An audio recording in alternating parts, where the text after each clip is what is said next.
We're going to get into gas, liquefied petroleum gas here in Nigeria, looking at a report from the Bureau of Statistics, the LPG gas price watch. Now, of course, we saw that figure fall year on year, and we're very happy to have Mr. Felix Ekundayo, who is the Managing Director of Asiko Energy. He's also the President of the NLPG, Nigerian Liquefied Petroleum Gas Association. You're very welcome, sir. Good morning, and thanks for joining us. Thank you for having me on. So I wanted to get your thoughts here. That report from the Bureau, for 5 kilogram cylinders, 12 kg cylinders, we saw a month-on-month and year-on-year decline in June. What do you make of that development as far as the price movements? The price movements I would allocate mostly to the drop in oil prices.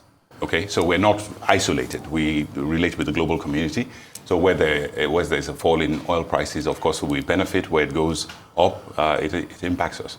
So the drop that you're referring to specifically is actually probably more to do with international oil prices. Okay, now thanks for that. Also, okay, yeah, so there's the divergence, or rather the movements. I would say divergence because I wanted to ask you about, I guess, logistics in moving LPG around, because for the states, you've got some states where it's higher than others. What's the dynamic there?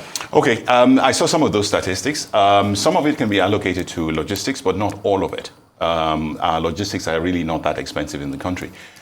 So I'd say probably my own expectation for the 5 kg that you mentioned, 500 naira, maybe less, maximum. For the 12.5 kg, maybe 1,000 naira, okay? So, but for it to be much higher, as the NBC or NBS data shows, then it's one of maybe timing of data, maybe a local shortage, right? But certainly not logistics. Our transportation costs in Nigeria are not that expensive. Okay, so what about the infrastructure around the country? Because can't LPG be piped across the country? It is not generally recommended to pipe LPG. It's kind of it fits into its own particular bucket. Yeah. Right. So natural gas you can pipe, petroleum products, crude oil you can pipe because of their volume. LPG sits in its own little niche, right? The more efficient method of moving is in parcels. Bring it in ship parcels, move it in truck parcels, distribute it in cylinder parcels. So that's the more preferred method. Unless you're at industrial scale, and I mean really, really large petrochemicals, it's not usually piped. Anywhere you go in the world, it's usually trucked. Okay. So looking at the exchange rates liberalization that's taking place, you were mentioning oil prices. Now, I believe majority of the volumes are imported, is that right, as far as LPG? It's actually a balance, about 50-50. 50-50. Right. People tend to focus on the coastal arrivals and call them imports. Okay. But a good portion of those coastal arrivals come from our own companies, Nigerian LNG, Mobiloso, but mostly Nigerian LNG. So because it's arriving by ship, people assume it's an import product. It's not. It's roughly about balance in terms of what the import volumes are and what locally produced volumes are. Okay, so for the 50% that's brought in, there's an exchange rate impact, isn't there? Yes, correct. There is. And for that, to answer your question on the exchange rate, yes, it has always been. Historically, it's been on the parallel market rate. Now, with the liberalization of exchange rates, what's likely to happen is that most local producers will benchmark on CBN. Right. So that will rise. But the market price usually has been benchmarked against the parallel market anyway. Okay, right, okay, gotcha. So with crude oil prices, I think there's some forecasts for it to rise in the latter half of the year. Yes.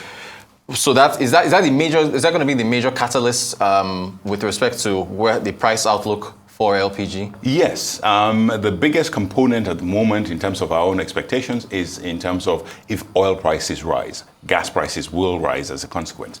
Other elements that are associated with it in terms of shipping costs have actually come down. Okay. Right? So you are quite correct. That is the likely source of any potential uptick in pricing. Okay. Then on the, again, back to the 50-50 balance, what about the does clearing customs, does that come into this at all as far as bringing it in, or what's the?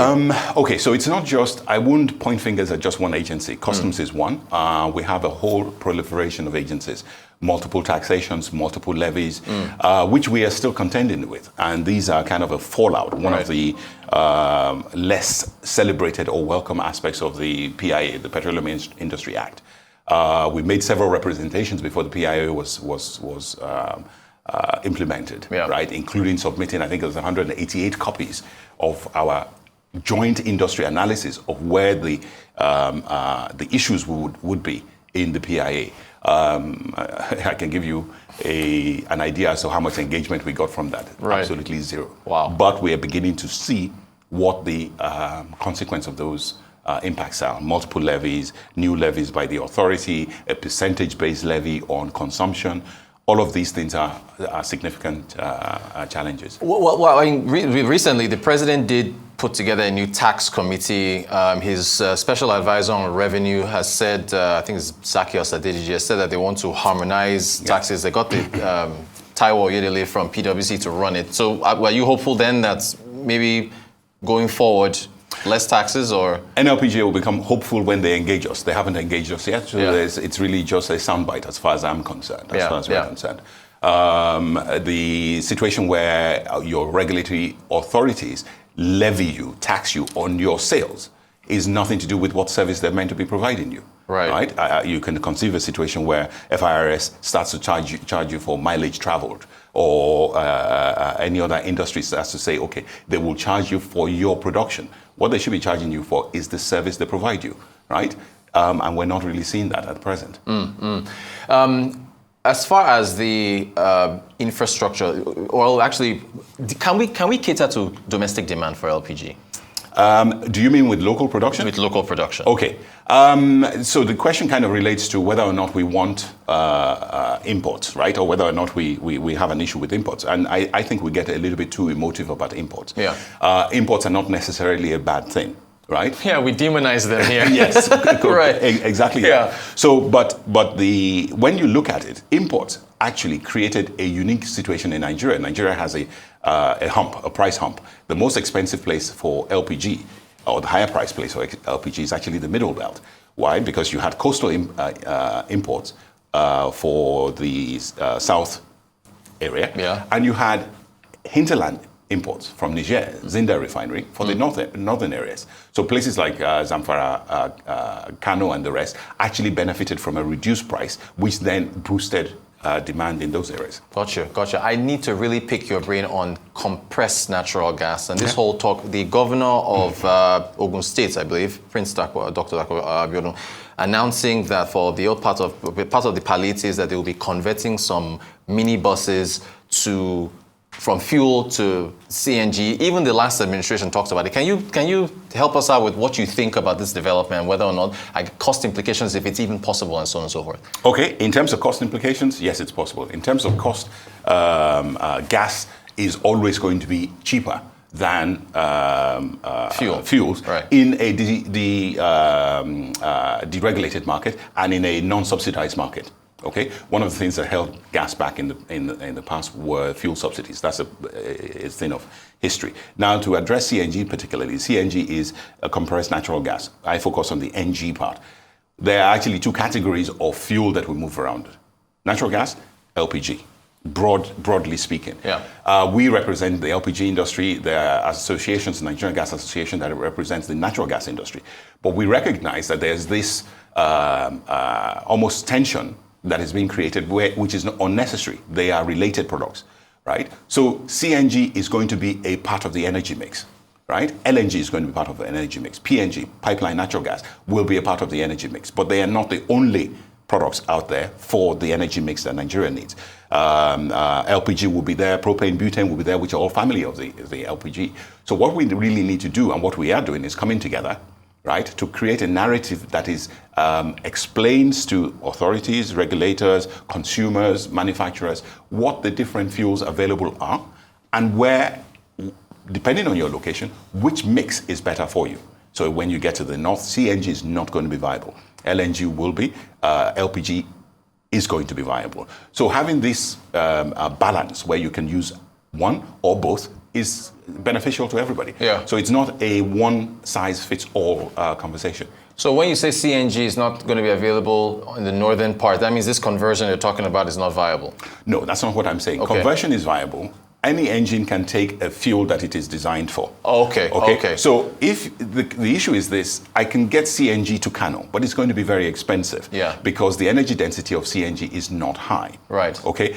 The energy density of LNG, which is the same product but in liquid form, is high. So the transport element becomes much cheaper. So transportation is almost like an exponential curve. The further you go, the more expensive it becomes. Right. So from that perspective, right, why would we waste infrastructure expense on moving a product that is difficult to move because of the form that is in, rather than spending a fraction of that cost on the liquid form or on LPG? So there is a conversation to be had as to say, okay, if you're in Zamfara, if you're in Maiduguri, if you're in Abuja, what is the ideal mix that gives consumers the lowest cost of energy? And that's what we're about. And that's what the other associations have agreed that we're about. Fantastic. Thank you for the breakdown. Okay, fuel subsidies have been removed. Nigerians are facing a cost of living crisis, disposable income squeeze. You think that's going to impact how much LPG they purchase in cylinders going forward? Most certainly. Most certainly. Even though the cost of the gas hasn't gone up, the ability to buy it has reduced. Right. And one of the things people tend to sacrifice early is expenditure on energy. Right. They will find alternatives to use. So it is a concern for us. We saw in the first quarter of this year with the Naira swap or Naira change, a sharp decline in LPG consumption. Right, people were just not buying. Either they resorted to firewood or they were going without. Now that there's a further attack on people's personal income, that is again a worry for Q3, Q4. Right. What do you want to see we're rounding up and we're a couple minutes to go, but as an association, you as a player in this space, what do you most want to see as far as the space is concerned? Is it a movement from more dialogue with government, or what do you want to see as far as LPG is concerned? Dialogue with government would be good, but dialogue only gets you so far. Dialogue means at least you are engaged, right? Proactive action is far more important. Yes, we want to dialogue with government. We have dialogued with government in the past. What has happened is that then didn't go beyond dialogue. It was just a tick box for them to say they have engaged stakeholders, and it was meaningless. Dialogue, yes. Move forward to developing viable plans and executing on those viable plans. There are already enough institutional systems in place that can grow gas demand in this country fourfold in the next 5 years. We currently do maybe 1.5 million tons, just under, right? We can get to 6 million tons and above with very, very few corrective measures, right? So what's the point of talking if you're not going to go and follow it through? The biggest beneficiary of gas utilization in Nigeria is the government, right? Balance of payments, less forex, all of those kind of things. You're using a local resource. So it's been always a bit of a wonder why we don't get more traction in these conversations. So yes, dialogue, plans, and follow-up action. With action. Yes. Dialogue, plans, and action. Excellent. Nice spots to end our interview. Very informative, and thank you so much for joining us. Mr. Felix Ekundayo, Managing Director, Asiko Energy, and the President of the NLPGA. Thank you so much for your time. Thank you for having me. Great stuff.